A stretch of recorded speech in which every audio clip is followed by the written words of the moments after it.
মুসনাদে আহমদের ১৩,০৪৮ নম্বর হাদিস, যে তুমি যে অবস্থায় থাকো আল্লাহকে ভয় করো।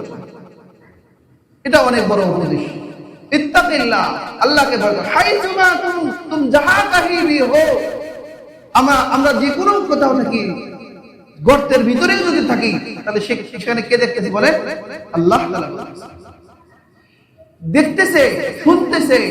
এই মানসিকতা অন্তরে রাখা। ইত্তাকিল্লাহ হাইসুমা কুন। এরপরে নবীজি বলেছেন ওয়াত্তাবি'is সাইয়্যাতাল হাসানাহ, যে তুমি যখন কোনো মন্দ কাজ করো, যে সঙ্গে সঙ্গে একটা ভালো কাজ করো।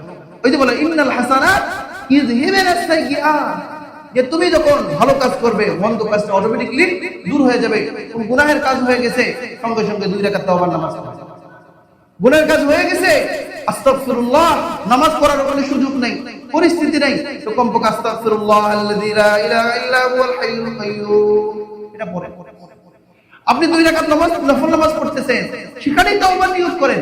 ওই নামাজের মধ্যে যে তাহিয়াতুল ওযু, মসজিদে প্রবেশ করতেছেন তো তাহিয়াতুল মসজিদ, আপনার প্রয়োজন যে সালাতুল হাজাত, তারপরে তওবা, এরকম এক নামাজের মধ্যে, 1-2 রাকাত নামাজের মধ্যে আপনি 3টা 4টা যত নিয়ত করবেন, আল্লাহ তাআলা সমস্ত নিয়তের জন্য ওই নামাজকে যথেষ্ট করে দিবেন।